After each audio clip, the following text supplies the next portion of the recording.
국밥집 한가운데 며느리가 큰 소리로 외친다. 우리 시어머니예요. 늙어서 설거지로 겨우 먹고 살죠.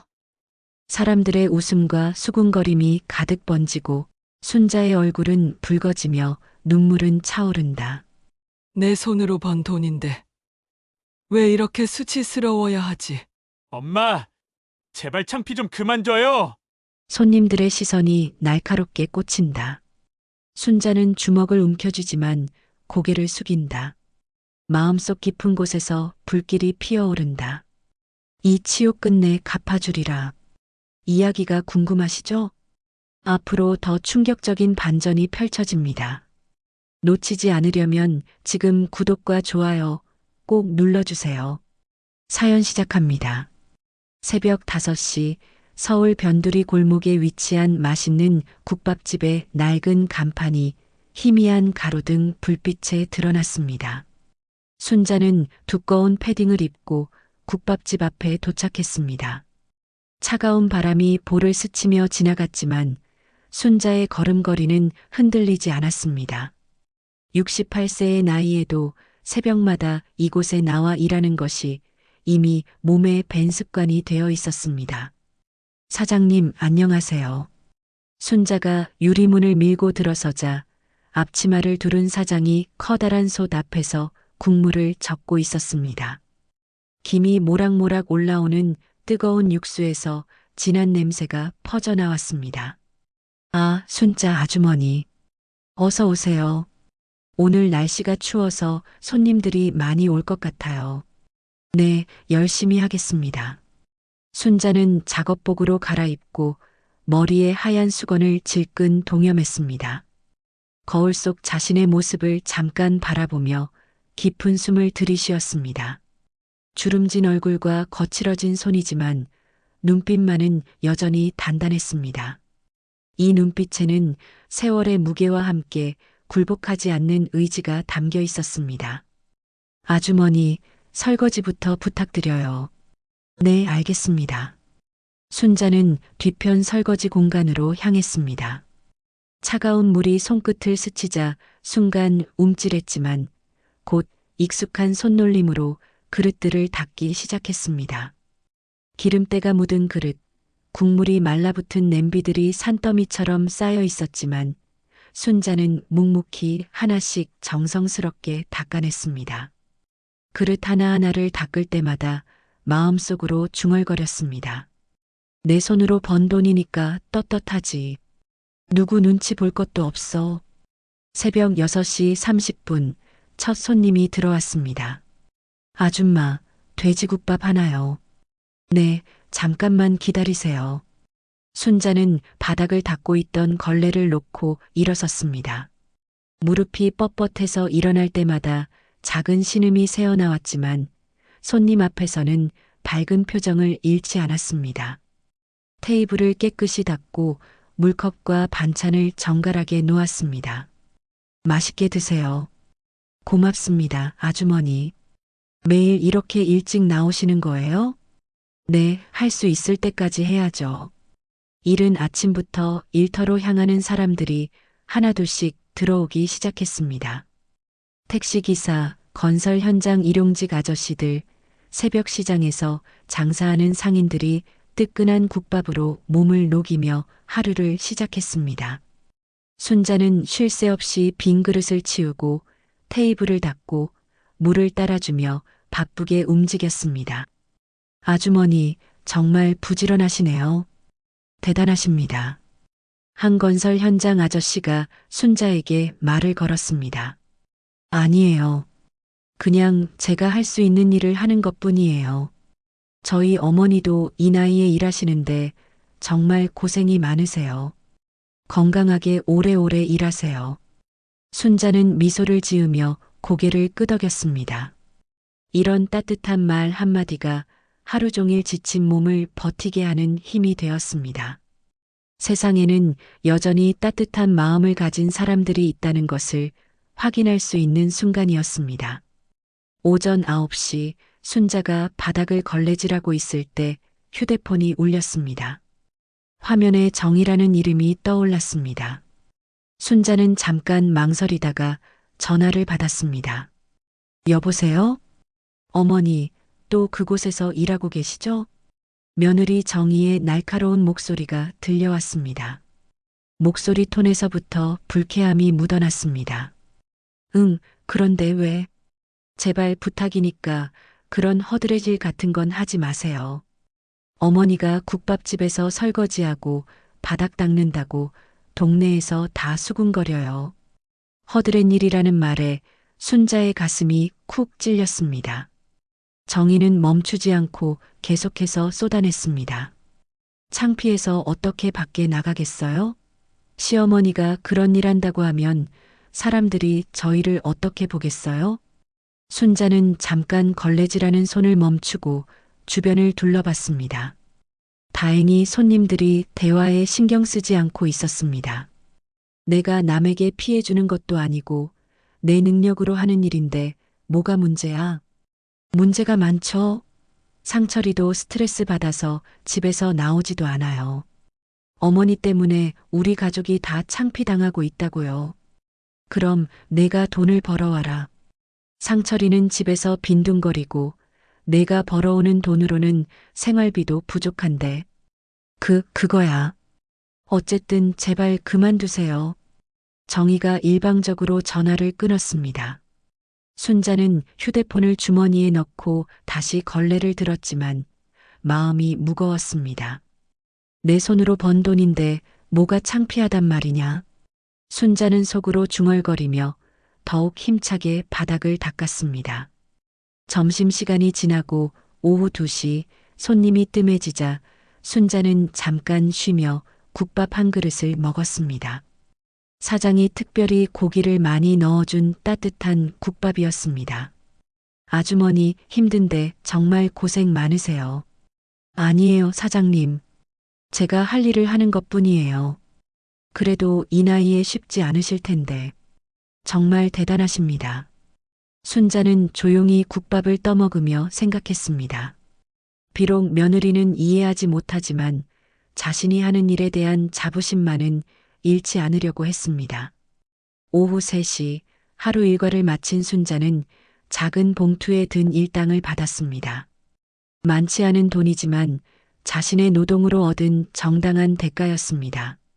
순자는 돈을 소중히 지갑에 넣고 집으로 향했습니다. 좁은 골목길을 걸으며 순자는 하루를 되돌아봤습니다. 그것이 지금까지 살아온 순자만의 방식이었고 앞으로도 그럴 것이었습니다.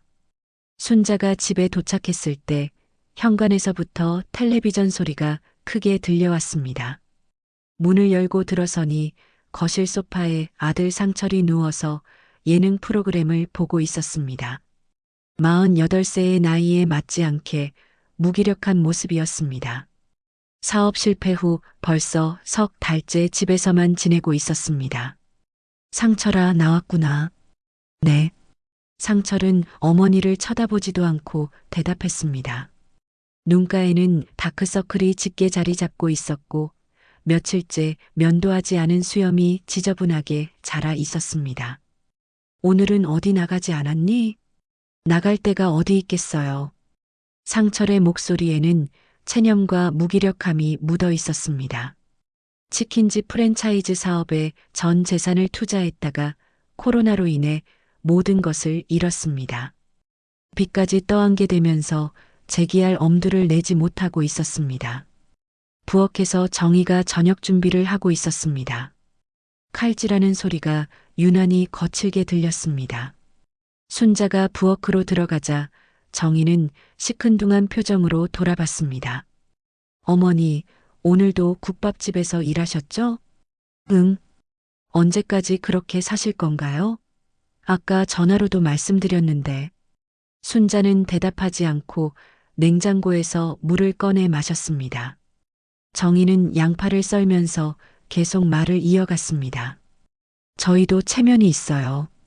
동네에서 시어머니가 설거지 일한다고 수군거리는 거 정말 견딜 수 없어요. 그럼 내가 돈을 벌어와라. 제가 뭘 할 수 있겠어요? 애들 학원비에 생활비까지. 어머니가 그런 일 안 해도 될 만큼 벌 수 있으면 진작했겠죠. 순자는 더 이상 대답하지 않고 자신의 방으로 들어갔습니다. 작은 방 한편에는 돌아가신 남편의 영정사진이 놓여 있었습니다. 순자는 사진 앞에 앉아 조용히 손을 모았습니다. 여보, 오늘도 힘든 하루였어요. 이틀 뒤 국밥집에 평소보다 손님이 많았습니다. 근처 공사장에서 일하는 사람들이 단체로 들어왔기 때문입니다. 순자는 쉴 새 없이 그릇을 나르고 테이블을 치우며 바쁘게 움직였습니다. 아줌마, 물 좀 더 주세요. 네, 잠깐만요. 순자가 물주전자를 들고 테이블 사이를 오가고 있을 때 갑자기 국밥집 문이 벌컥 열렸습니다. 정희가 들어왔습니다. 얼굴이 상기되어 있었고 숨을 헐떡이고 있었습니다. 어머니, 정희의 큰 목소리에 국밥집 안의 모든 시선이 집중되었습니다. 손님들이 무슨 일인가 하며 돌아봤습니다. 왜 여기까지 와서? 순자가 당황하며 말하려 했지만 정희는 멈추지 않았습니다. 어머니, 제발 집에 가요. 이런 데서 일하지 마세요. 정희야, 여기서 그러지 마라. 하지만 정희는 이미 흥분 상태였습니다. 오늘 아침 아파트 엘리베이터에서 이웃들이 시어머니 이야기를 하는 것을 들었기 때문입니다. 창피함과 분노가 극에 달해 있었습니다. 우리 시어머니예요. 정희가 갑자기 큰 소리로 손님들에게 말했습니다. 늙어서 국밥집 설거지로 겨우 입에 풀칠하시죠. 정말 민망해서 어떻게 살겠어요. 국밥집 안이 순간 조용해졌습니다. 손님들은 어리둥절한 표정으로 순자와 정희를 번갈아 바라봤습니다. 젓가락을 든 채로 멈춰 있는 사람들, 국밥 그릇을 든 채로 굳어버린 사람들의 시선이 순자에게 집중되었습니다. 순자의 얼굴이 화끈 달아올랐습니다. 지금까지 살면서 이렇게 창피한 순간은 없었습니다. 손님들의 시선이 마치 화살처럼 꽂히는 느낌이었습니다. 정희야, 그만해라. 순자가 떨리는 목소리로 말했지만 정희는 멈추지 않았습니다. 이렇게 살면 안 되잖아요. 집에서 쉬세요. 제발. 아가씨, 여기서 그러시면 안 됩니다. 국밥집 사장이 나서서 말렸지만 상황은 이미 돌이킬 수 없었습니다. 한 손님이 작은 목소리로 옆 사람에게 속삭였습니다. 저런, 며느리가 저러면 되나? 다른 손님도 고개를 저으며 말했습니다. 아무리 그래도 저건 좀 심하네. 순자는 손님들의 수군거림을 들으며 가슴이 찢어질 것 같았습니다. 지금까지 자신을 따뜻하게 대해주던 손님들 앞에서 이런 모욕을 당하게 될 줄은 꿈에도 생각하지 못했습니다. 정희야, 나가자. 순자는 앞치마를 벗고 정희의 팔을 잡아 끌었습니다. 사장에게 죄송하다는 인사를 하고 국밥집을 나왔습니다. 밖으로 나온 순자는 정희를 노려봤습니다. 내가 뭐 하는 짓이야? 사람들 앞에서 그렇게 창피를 주면 어떻게 해? 어머니가 먼저 저희를 창피 주게 한 거잖아요. 저도 참다 안 되겠어서 그런 거예요. 내가 언제 너희를 창피 주게 했다는 거야? 매일매일이요. 동네 사람들이 다 아는데 시어머니가 국밥집에서 설거지한다고 수군거리는 거 모르세요? 순자는 주먹을 꽉 쥐었습니다. 손톱이 손바닥에 박힐 정도로 세게 쥐었지만 화를 참으려 애썼습니다. 내 손으로 번 돈인데 뭐가 창피하단 말이냐? 그게 문제가 아니에요. 체면이란 게 있잖아요. 두 사람은 한동안 서로를 노려보며 서 있었습니다. 지나가는 사람들이 무슨 일인가 하며 쳐다봤지만 둘 다 신경 쓰지 않았습니다. 결국 정희가 먼저 돌아섰습니다. 어쨌든 내일부터는 그 일 그만두세요. 더 이상 못 참겠어요. 정희가 떠난 후 순자는 홀로 국밥집 앞에 서 있었습니다. 안으로 들어가 사장에게 사과하고 싶었지만 발걸음이 떨어지지 않았습니다. 지금까지 자신을 믿어주고 따뜻하게 대해주던 손님들 앞에서 당한 모욕이 가슴을 짓눌렀습니다. 그날 밤 순자는 남편의 영정 앞에 앉아 한참을 울었습니다. 그날 밤 순자는 잠을 이루지 못하고 뒤척였습니다.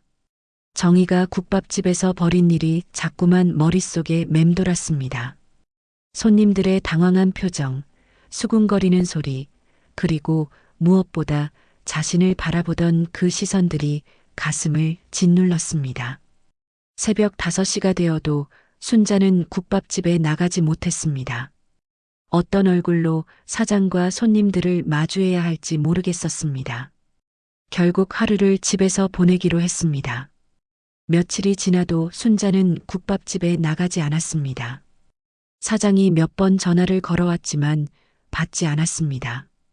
집 안에서만 지내다 보니 답답함과 무력감이 몰려왔습니다. 일주일째 되는 날 순자는 오래된 장롱을 정리하기 시작했습니다. 시간을 때우기 위해서였지만 마음 한편으로는 무언가를 찾고 있는 것 같았습니다. 옷가지들을 하나씩 꺼내다가 맨 아래쪽에서 낡은 가죽 가방을 발견했습니다.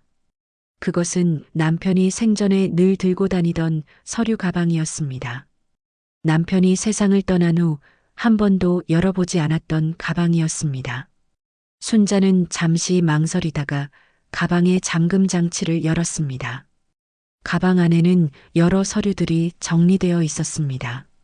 그리고 그 안에서 순자는 깜짝 놀랄 만한 것들을 발견했습니다. 호텔 지분 증서, 여러 부동산 등기부등본, 그리고 남편이 직접 쓴 편지가 들어 있었습니다. 내 사랑하는 순자에게. 편지는 남편의 친필로 적혀 있었습니다. 순자는 떨리는 손으로 편지를 펼쳤습니다. 내가 이 세상을 떠나면 당신은 이 모든 것을 혼자 감당해야 할 것입니다. 하지만 무리하지 마세요. 당신이 원하는 대로 살아가세요. 이 재산들은 당신의 것입니다. 순자의 눈에 눈물이 고였습니다.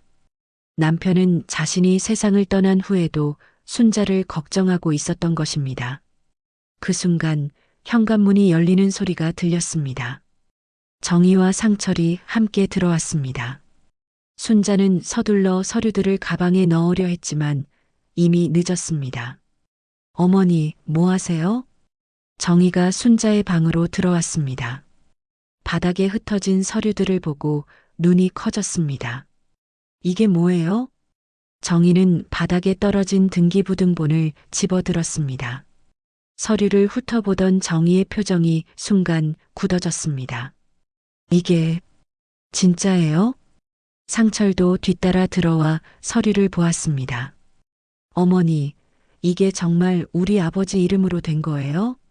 순자는 대답하지 않고 서류들을 다시 가방에 넣으려 했습니다. 하지만 정희가 순자의 손을 잡으며 막았습니다. 잠깐만요. 이것들 좀 보겠어요. 건드리지 마라. 어머니, 이거 호텔 지분 증서 아닌가요? 그리고 이건 강남에 있는 땅 문서. 정희의 목소리가 점점 커졌습니다. 상철도 서류들을 하나씩 살펴보기 시작했습니다. 어머니, 설마 우리 아버지가 정말 호텔 회장이었던 건가요? 순자는 여전히 대답하지 않았습니다. 하지만 침묵 자체가 답이었습니다. 정희와 상철은 서로 눈을 마주봤습니다. 두 사람의 눈빛이 순간 달라졌습니다. 놀라움에서 점점 탐욕으로 변해가고 있었습니다. 그럼 어머니가 정말 호텔 사모님이었다는 말씀이에요? 정희가 떨리는 목소리로 물었습니다. 왜 이제까지 숨기신 거예요? 저희가 이렇게 힘들게 사는데 왜 말씀을 안 하셨어요? 순자는 한숨을 깊게 내쉬었습니다. 말한다고 달라질 게 있나? 달라질 게 있냐고요? 엄청 달라지죠. 이 재산이면. 상철이 흥분하며 말하려 했지만 순자가 날카로운 눈빛으로 쏘아봤습니다. 그래서 어쩌자는 거냐? 정희는 순간 무릎을 꿇었습니다. 하지만 그 표정에는 진심 어린 사과보다는 계산적인 모습이 더 많이 보였습니다. 어머니, 정말 죄송해요. 그동안 제가 얼마나 무례했는지 모르고 그랬어요. 갑자기 왜 이래? 이제라도 저희에게 털어놓으셔야죠. 저희도 가족 아닙니까? 정희의 눈빛이 번들거렸습니다. 순자는 그 눈빛을 보며 섬뜩함을 느꼈습니다. 며느리가 자신을 바라보는 시선이 완전히 달라져 있었습니다. 어머니, 그동안 국밥집에서 일하시느라 고생 많으셨어요. 이제 그만하시고 편히 쉬세요. 상철도 갑자기 다정한 목소리로 말했습니다. 하지만 그 목소리에서는 진심을 찾을 수 없었습니다. 우리가 어머니를 모시겠어요. 이제부터는 편하게 사세요. 정희가 순자의 손을 잡으며 말했습니다. 하지만 그 손길에서 느껴지는 것은 따뜻함이 아니라 차가운 계산이었습니다. 순자는 두 사람을 번갈아 바라봤습니다. 불과 며칠 전까지만 해도 자신을 무시하고 창피하다며 구박하던 사람들이었습니다. 그런데 재산이 있다는 것을 알게 되자 갑자기 태도가 180도 바뀌었습니다. 너희들이 갑자기 왜 이래? 어머니, 저희가 잘못했어요. 이제부터는 정말 잘할게요. 정희가 애원하는 목소리로 말했지만 순자는 믿을 수 없었습니다. 며느리와 아들의 변한 태도가 오히려 더 서글펐습니다. 그날 밤 순자는 남편의 영정 앞에 앉아 속삭였습니다. 여보, 이제 어떻게 해야 할까요? 내가 숨기고 살려고 했는데. 달빛이 창문을 통해 들어와 영정 사진을 비췄습니다. 남편의 온화한 미소가 순자를 위로하는 것 같았습니다. 다음 날 아침 순자가 잠에서 깨어나니 집안 분위기가 완전히 달라져 있었습니다. 정희가 평소와는 다르게 일찍 일어나 아침 준비를 하고 있었고 상철도 오랜만에 면도를 하고 단정한 옷을 입고 있었습니다. 어머니, 일어나셨어요? 아침 드세요. 정희가 밝은 표정으로 순자에게 상을 차려주었습니다. 평소에는 대충 해주던 것과는 비교할 수 없을 정도로 정성스럽게 준비되어 있었습니다. 왜 갑자기 이래? 그냥 어머니께 잘해드리고 싶어서요. 정희의 말에는 어색함이 묻어 있었지만 억지로 웃음을 지으며 말했습니다. 식사를 하는 동안 상철과 정희는 계속해서 순자의 눈치를 살폈습니다. 무언가 말하고 싶어 하는 듯 했지만 쉽게 꺼내지 못하고 있었습니다. 어머니, 어제 그 서류들 다시 한번 보고 싶은데요. 결국 정희가 먼저 말을 꺼냈습니다. 왜? 저희도 알아야 하지 않겠어요? 가족인데. 순자는 대답하지 않고 밥을 먹었습니다. 정희와 상철이 서로 눈짓을 주고받는 것이 보였습니다. 어머니, 정말 아버지가 호텔 회장이셨던 건가요? 상철이 조심스럽게 물었습니다. 그런 게 중요한가? 중요하죠. 저희가 지금까지 몰랐던 거잖아요. 점심 무렵 순자가 방에서 쉬고 있을 때 정희와 상철이 조용히 대화하는 소리가 들렸습니다. 어머니 방에서 그 서류들 다시 찾아보자. 그래도 어머니 몰래 하는 건 지금이 아니면 언제 할 거야? 어머니가 계속 숨기실 텐데. 순자는 문틈으로 두 사람이 자신의 방으로 들어가는 것을 보았습니다. 하지만 막지 않았습니다. 이미 들킨 이상 숨길 수도 없다고 생각했기 때문입니다. 여기 있어. 정희의 흥분한 목소리가 들렸습니다. 잠시 후 두 사람이 서류 뭉치를 들고 거실로 나왔습니다. 어머니, 이거 정말 대단한데요? 상철이 서류를 펼쳐 보이며 말했습니다. 이 호텔 지분이면 엄청난 돈이에요. 그리고 이 땅들 모두 어머니 명의로 되어 있네요. 정희와 상철은 서류를 하나하나 살펴보며 흥분을 감추지 못했습니다. 순자는 그런 두 사람을 바라보며 복잡한 심경이었습니다.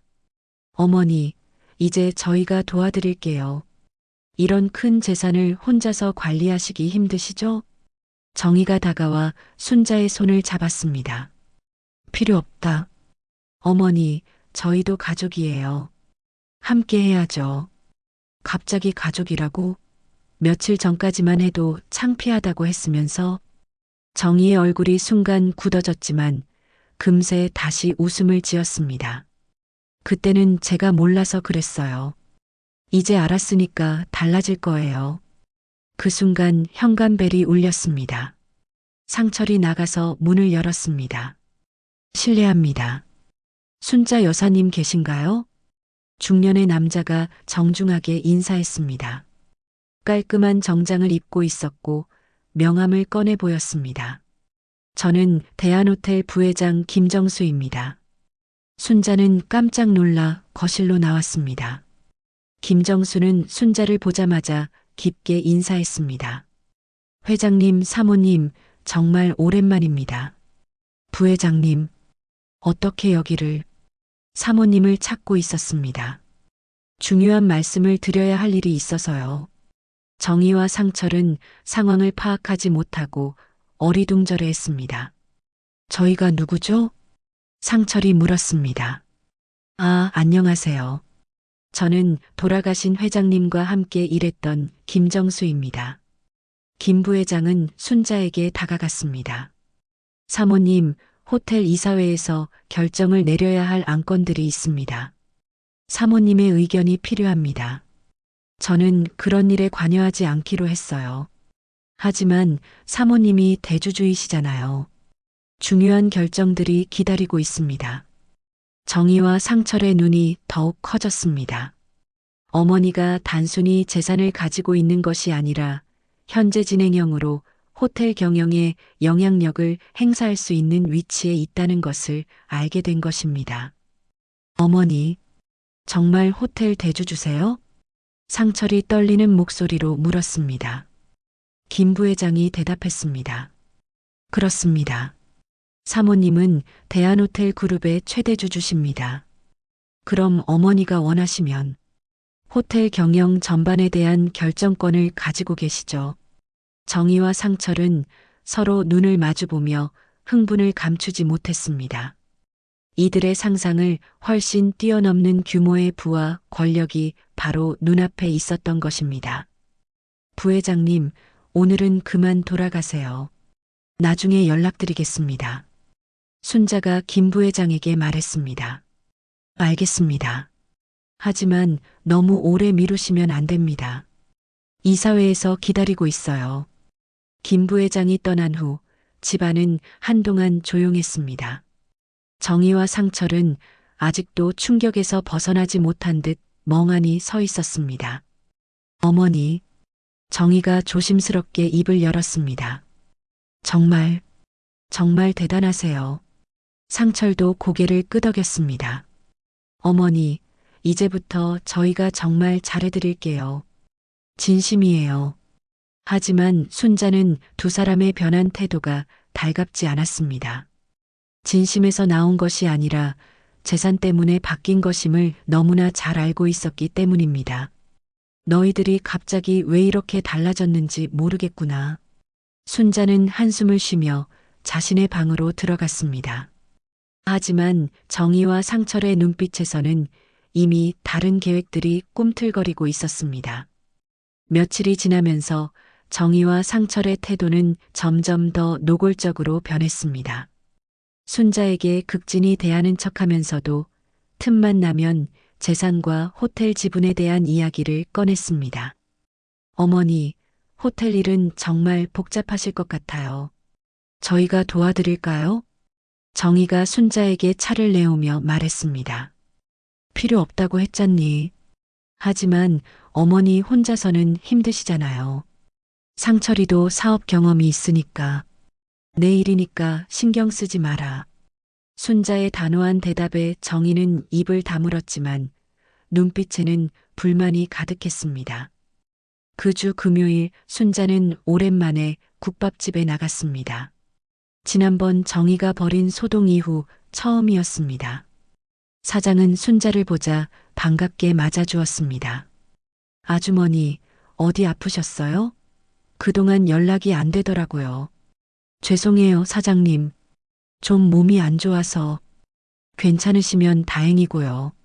그런데 저번에 며느리분이 오셔서 사장의 말에 순자의 얼굴이 어두워졌습니다. 정말 죄송했어요. 앞으로는 그런 일 없을 거예요. 아니에요, 아주머니. 가족 간에 그럴 수도 있는 거죠. 그냥 아주머니가 괜찮으시면 됩니다. 순자는 다시 익숙한 설거지 자리에 섰습니다. 차가운 물에 손을 담그자 마음이 차분해졌습니다. 이곳에서만큼은 자신이 누구인지 상관없이 그저 일하는 아주머니일 뿐이었습니다. 점심시간이 되자 손님들이 몰려들었습니다. 순자는 분주히 움직이며 테이블을 치우고 물을 따라주었습니다. 그런데 갑자기 국밥집 문이 거칠게 열렸습니다. 정희와 상철이 들어왔습니다. 둘 다 얼굴이 상기되어 있었고 특히 정희는 화가 난 듯 보였습니다. 어머니, 정희의 큰 목소리에 국밥집 안의 모든 시선이 집중되었습니다. 순자는 불안한 예감이 들었습니다.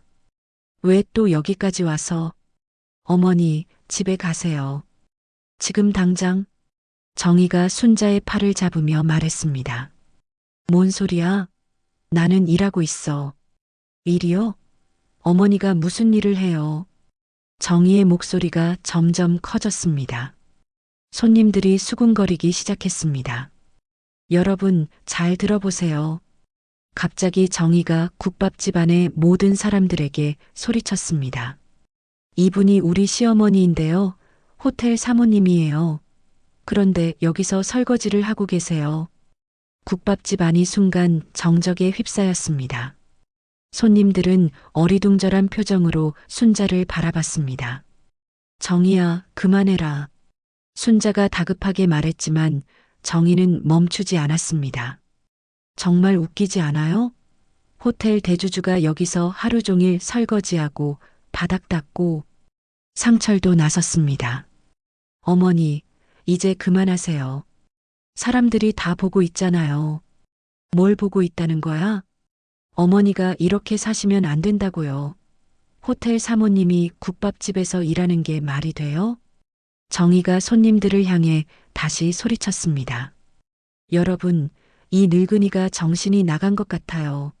수십억 재산이 있으면서 여기서 허드렛 일이나 하고. 정희야.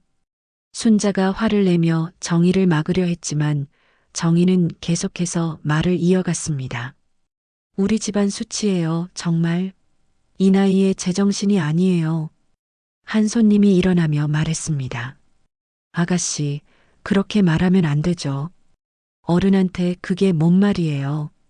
당신들은 몰라요. 저희가 얼마나 창피한지. 정희는 흥분 상태에서 벗어나지 못하고 있었습니다. 상철이 순자에게 다가가 팔을 거칠게 잡았습니다. 어머니, 집에 가세요. 더 이상 여기서 이러지 마세요. 상철아, 너마저. 어머니가 이렇게 하시면 저희가 어떻게 살겠어요? 동네에서 뭐라고 하겠어요? 상철의 목소리에는 분노가 섞여 있었습니다.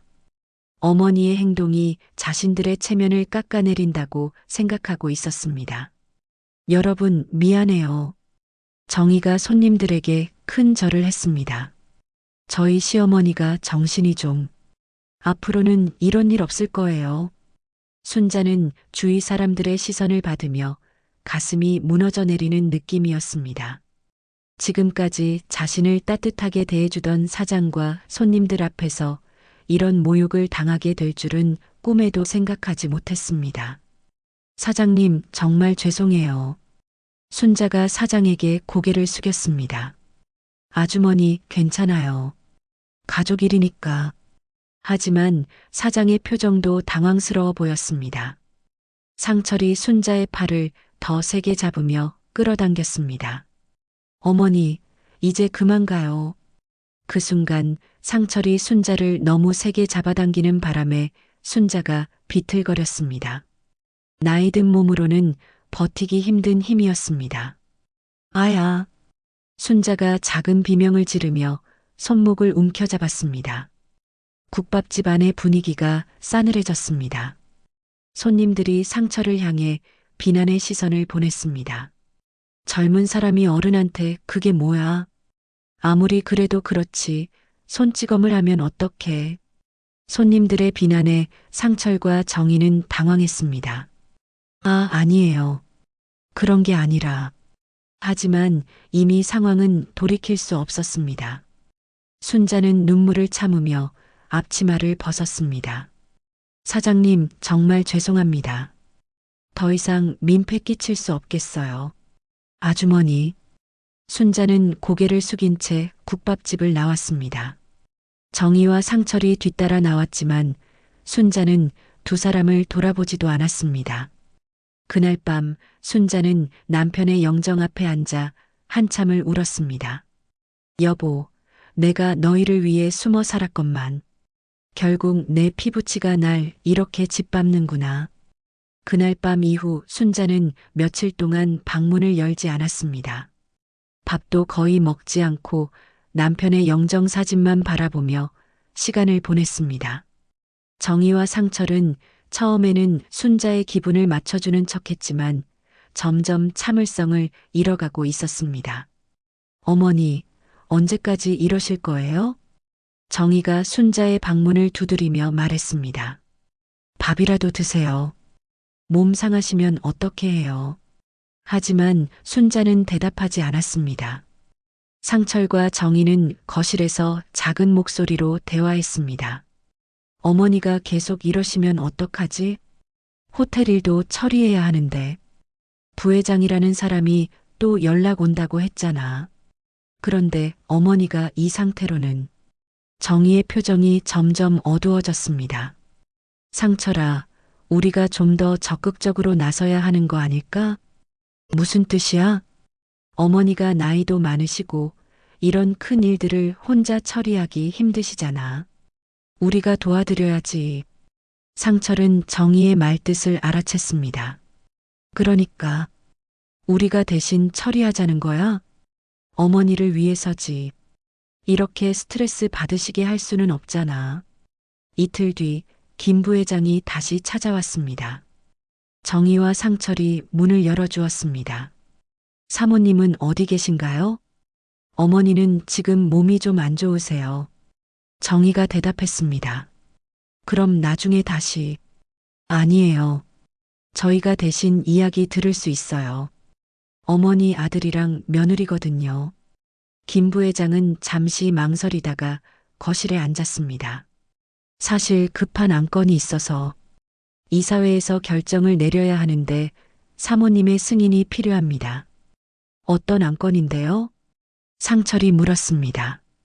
호텔 확장 사업과 관련된 건입니다. 투자 규모가 큰 만큼 대주주의 동의가 반드시 필요해요. 정희와 상철의 눈이 반짝였습니다. 그럼 어머니 대신 저희가 서명해도 되나요? 아니요, 그건 안 됩니다. 반드시 사모님께서 직접. 그 순간 순자가 방에서 나왔습니다.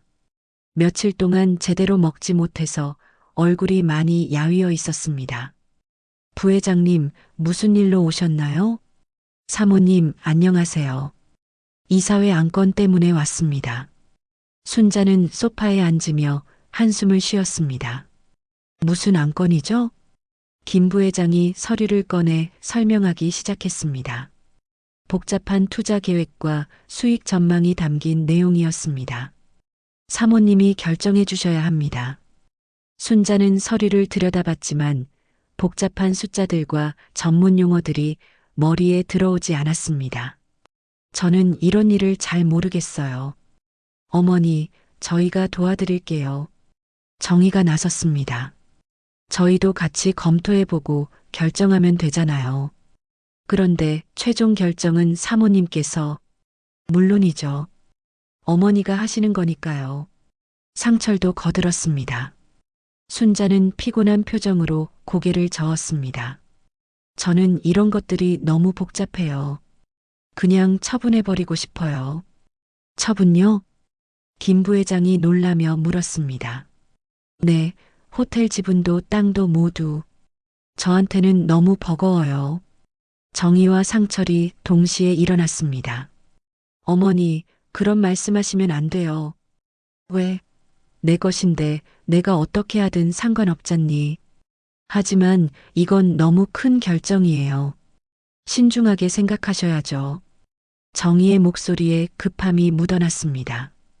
김 부회장이 조심스럽게 말했습니다. 사모님, 성급하게 결정하지 마시고 충분히 생각해 보세요. 회장님께서 평생 읽어놓으신 것들인데, 그래서 더 부담스러워요. 저는 그저 평범하게 살고 싶어요. 순자의 말에 정희와 상철은 더욱 초조해졌습니다. 어머니, 일단 부회장님 먼저 돌려보내요. 저희끼리 천천히 이야기해 봅시다. 상철이 김 부회장에게 말했습니다. 네, 알겠습니다. 하지만 너무 오래 기다릴 수는 없어요. 이사회 일정이 있어서. 김 부회장이 떠난 후 정희와 상철은 순자를 둘러쌌습니다. 어머니, 정말 처분하실 생각이에요? 응, 이런 것들이 있으니까 너희들도 이상해지고 나도 힘들어. 그럼 저희한테 넘겨주시면 안 될까요? 정희가 조심스럽게 말했습니다. 저희가 관리하겠어요. 어머니는 편히 쉬시고 순자는 두 사람을 번갈아 바라봤습니다. 너희가? 네, 어머니 대신 저희가 모든 걸 처리하겠어요. 어머니는 그냥 편히 지내세요. 상철도 거들었습니다. 우리가 잘 관리해서 어머니께 용돈도 드리고 필요한 것도 다 해드릴게요. 순자는 잠시 생각에 잠겼습니다. 정말로 이 모든 것에서 벗어나고 싶었습니다. 그런데 너희가 그런 일을 할 수 있겠니? 물론이죠. 상철이도 사업 경험이 있고 저도 배우면 되고요. 정희가 자신 있게 대답했습니다. 하지만 순자는 뭔가 석연치 않은 느낌이 들었습니다.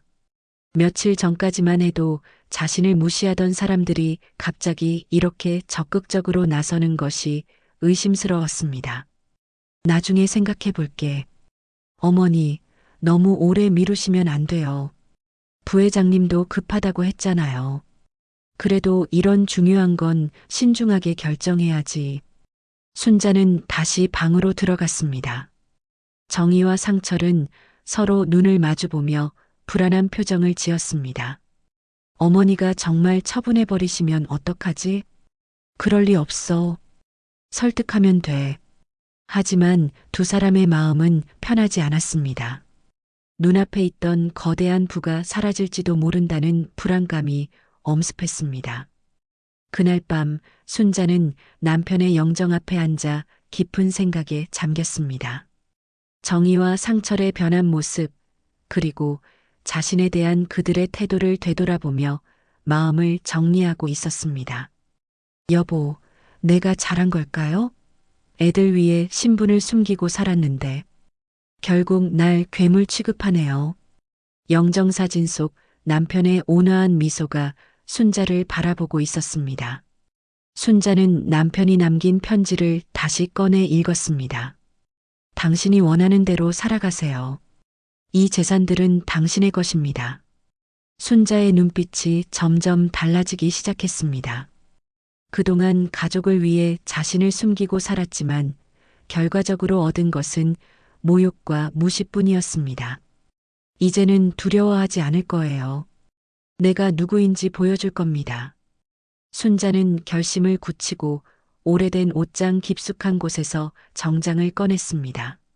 남편이 살아있을 때 입었던 고급스러운 한복과 진주 브로치였습니다. 다음 날 아침 순자는 평소와 다른 모습으로 나타났습니다. 단정하게 빗어올린 머리, 품격 있는 한복 차림에 진주 브로치가 빛나고 있었습니다. 정희와 상철은 순자의 변한 모습에 놀라 바라봤습니다.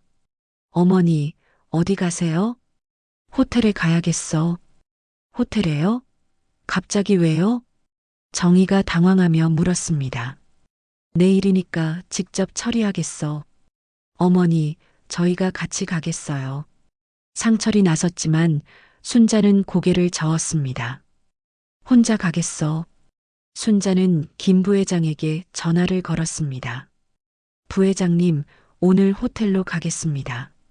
임시 이사회를 소집해 주세요. 네. 갑자기요?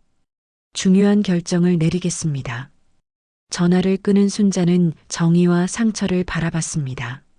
너희들도 함께 와라. 저희요? 왜요? 들어야 할 이야기가 있어. 오후 2시 대한호텔 본사 회의실. 임원들이 하나둘씩 모이기 시작했습니다. 정희와 상철은 거대한 호텔 건물을 보며 입을 다물지 못했습니다. 여기가 정말 어머니 것이에요? 믿어지지 않아. 회의실 문이 열리고 순자가 들어왔습니다. 임원들이 모두 일어나 깊게 인사했습니다. 사모님, 오랜만에 뵙겠습니다. 회장님을 많이 닮으셨네요. 순자는 회의실 맨 앞자리에 앉았습니다. 정희와 상철은 뒤쪽에 앉아 어색해했습니다. 김 부회장이 회의를 시작했습니다. 사모님께서 중요한 말씀이 있다고 하셔서 급히 모셨습니다. 순자는 천천히 일어났습니다. 회의실 안의 모든 시선이 순자에게 집중되었습니다. 여러분, 그동안 제가 부족해서 회사 일에 관여하지 못했습니다. 아닙니다, 사모님. 충분히 이해합니다. 하지만 이제는 달라질 겁니다. 순자의 목소리에 힘이 실렸습니다. 먼저 확장 사업권은 승인하겠습니다. 회장이 꿈꿔왔던 사업이니까요. 임원들이 안도의 표정을 지었습니다. 그리고 한 가지 더 결정한 것이 있습니다. 순자는 정희와 상철을 돌아봤습니다. 제 재산 중 일부를 사회복지재단에 기부하기로 했습니다. 회의실이 순간 조용해졌습니다. 정희와 상철의 얼굴이 창백해졌습니다.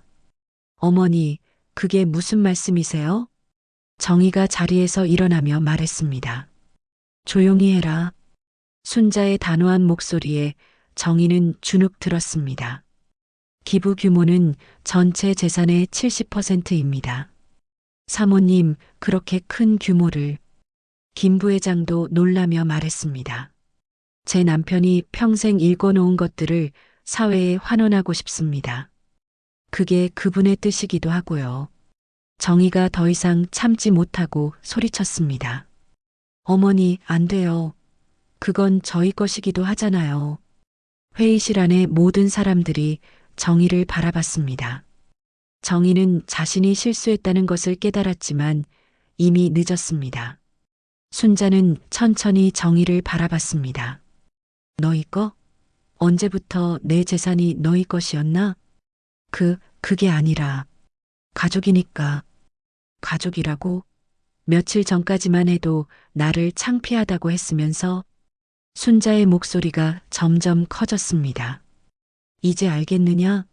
내가 그저 허드렛일 아줌마로만 보였느냐? 상철도 무릎을 꿇고 빌기 시작했습니다. 어머니, 저희가 잘못했어요. 제발 한 번만 용서해 주세요. 용서? 너희가 날 어떻게 대했는지 기억나지도 않나? 순자는 회의실 앞에 서서 임원들을 바라봤습니다. 여러분, 이 사람들이 제 가족입니다. 며느리와 아들이죠. 임원들은 어색한 표정으로 고개를 끄덕였습니다. 하지만 이들은 제가 국밥집에서 일할 때는 창피하다며 모욕했습니다. 재산이 있다는 걸 알고 나서야 갑자기 태도가 바뀌었죠. 정희와 상철은 머리를 들 수 없었습니다. 이제 알겠습니까? 돈과 권력이 사람을 어떻게 변하게 하는지. 순자는 다시 자리에 앉았습니다. 기부는 예정대로 진행하겠습니다. 법무팀에서 서류 준비해 주세요. 네, 사모님. 회의가 끝난 후 정희와 상철은 순자에게 매달렸습니다. 어머니, 정말 잘못했어요. 다시 기회를 주세요. 기회는 이미 충분히 줬어. 너희가 스스로 버린 거야. 순자는 두 사람을 뒤로하고 회의실을 나섰습니다. 복도를 걸으며 순자는 처음으로 홀가분한 기분을 느꼈습니다. 그날 저녁 순자는 집에 돌아와 짐을 쌌습니다. 더 이상 이 집에 머물 이유가 없었습니다. 어머니, 어디 가시는 거예요? 내 갈 곳에 가는 거야. 순자는 마지막으로 남편의 영정사진을 챙겼습니다. 여보, 이제 당신이 원하던 대로 살겠어요. 순자가 집을 떠난 지 일주일이 지났습니다. 정희와 상철은 빈집에서 절망에 빠져 있었습니다. 순자의 기부 발표는 이미 언론에 보도되었고 동네 사람들의 시선이 따가웠습니다. 당신들이 시어머니를 그렇게 대했다면서요? 아이고, 그런 큰 재산을 다 기부하게 만들다니. 이웃들의 수군거림과 손가락질을 받으며 정희와 상철은 고개를 들고 다닐 수 없었습니다. 상철은 다시 일자리를 찾아야 했고 정희는 생활비 걱정에 잠 못 이루는 날이 계속되었습니다. 한편 순자는 남편과 함께 살았던 추억이 담긴 작은 아파트로 이사했습니다. 호화로운 집이 아니었지만 마음만은 평온했습니다. 기부 절차도 차질 없이 진행되고 있었습니다. 어느 날 오후 순자는 오랜만에 그 국밥집을 찾았습니다. 사장은 순자를 보자 반갑게 맞아주었습니다. 아주머니, 어떻게 지내셨어요? 신문에서 봤어요. 사장님, 그동안 정말 죄송했어요. 아니에요, 아주머니. 오히려 제가 놀랐어요. 정말 대단한 분이셨는데. 순자는 미소를 지으며 고개를 저었습니다. 저는 그냥 평범한 사람이에요. 다시 일할 수 있을까요? 네. 일이요? 사장이 깜짝 놀라며 물었습니다. 아주머니, 이제 그런 일 안 하셔도 되잖아요. 아니에요. 제가 하고 싶어서 하는 거예요. 순자는 다시 익숙한 앞치마를 두르고 설거지 자리에 섰습니다. 차가운 물에 손을 담그자 마음이 차분해졌습니다. 이곳에서 일할 때만큼은 그저 평범한 순자일 뿐이었습니다. 점심시간이 되자 손님들이 하나둘씩 들어왔습니다. 순자를 알아본 손님들은 놀라워했지만 순자는 전과 다름없이 친절하게 대했습니다. 아주머니, 신문에서 봤어요. 정말 대단하시네요. 한 손님이 말했습니다. 아니에요. 그냥 해야 할 일을 한 것뿐이에요. 그런데 왜 여전히 여기서 일하세요? 제가 좋아하는 일이거든요. 여기 계신 분들과 함께 있으면 마음이 편해요. 오후 3시 순자가 바닥을 닦고 있을 때 누군가 들어왔습니다. 고개를 들어보니 정희와 상철이었습니다. 두 사람 모두 야윈 모습이었고 옷차림도 초라해 보였습니다. 어머니, 정희가 조심스럽게 말을 걸었습니다. 순자는 걸레질을 멈추고 두 사람을 바라봤습니다. 왜 왔니? 어머니, 저희가 정말 잘못했어요. 상철이 무릎을 꿇으며 말했습니다. 이제 와서 뭘 잘못했다는 거야? 모든 게 다요. 어머니를 무시하고 창피하다고 하고 재산만 탐낸 것. 정희도 눈물을 흘리며 말했습니다. 어머니가 얼마나 힘드셨을지 이제야 알겠어요. 국밥집 안의 손님들이 상황을 지켜보고 있었습니다. 순자는 한숨을 쉬며 앞치마를 풀었습니다. 밖에서 이야기하자. 세 사람은 국밥집 앞 벤치에 앉았습니다. 정희와 상철은 계속해서 사과했습니다. 어머니, 저희가 어리석었어요. 정말 후회하고 있어요. 후회해서 뭐 달라지겠니? 순자의 목소리에는 더 이상 분노가 없었습니다. 오히려 슬픔이 묻어 있었습니다. 저희에게 마지막 기회를 주세요. 정말 달라질게요. 상철아, 너는 이제 혼자 살아가야 해. 나에게 기대지 말고. 어머니, 정희야, 너도 마찬가지야. 이제 너희 힘으로 살아보거라. 순자는 자리에서 일어났습니다. 하지만 한 가지는 기억해 두렴. 사람의 진짜 가치는 돈이나 권력에 있는 게 아니야. 어머니, 그럼 저희는 어떻게 해? 너희가 알아서 해야지. 나는 이제 내가 하고 싶은 대로 살 거야. 순자는 두 사람을 뒤로하고 국밥집으로 들어갔습니다. 정희와 상철은 한참 동안 벤치에 앉아 있다가 터덜터덜 걸어갔습니다. 그날 저녁 순자는 일을 마치고 집으로 돌아갔습니다. 작은 아파트였지만 마음만은 편안했습니다.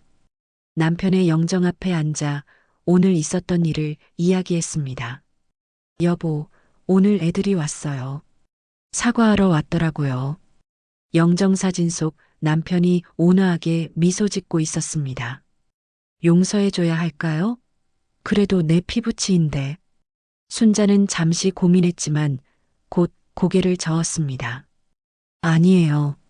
진정한 뉘우침이 있어야 용서도 의미가 있죠. 몇 달 후 순자가 설립한 사회복지재단이 정식으로 출범했습니다. 가난한 노인들을 위한 무료급식소, 아이들을 위한 교육 지원, 어려운 이웃을 돕는 다양한 사업들이 시작되었습니다. 순자는 여전히 국밥집에서 일했습니다. 이제는 많은 사람들이 순자의 이야기를 알고 있었지만 아무도 특별하게 대하지 않았습니다. 순자가 원하는 것도 그것이었습니다. 아주머니, 정말 존경해요. 어느 날 젊은 손님이 순자에게 말했습니다. 왜요? 부자가 되어도 초심을 잃지 않으시잖아요. 저도 그렇게 살고 싶어요. 순자는 미소를 지으며 답했습니다. 돈과 권력이 있어도 마음이 비면 아무것도 아니란다. 내가 지켜야 할 건 결국 사람의 마음이었지. 해가 저물어가는 국밥집에는 여전히 사람들의 웃음소리가 가득 울려 퍼졌습니다. 순자는 마지막 그릇을 닦으며 하루를 마무리했습니다. 오늘도 좋은 하루였어. 순자의 얼굴에는 평온한 미소가 번지고 있었습니다. 진정한 행복이 무엇인지 깨달은 순자는 이제 누구보다 자유롭고 당당했습니다. 그것이 순자가 찾은 진정한 부의 의미였습니다. 당신의 한 번의 클릭이 우리 어머니 아버지들의 이야기를 이어갑니다. 구독과 좋아요 부탁드립니다.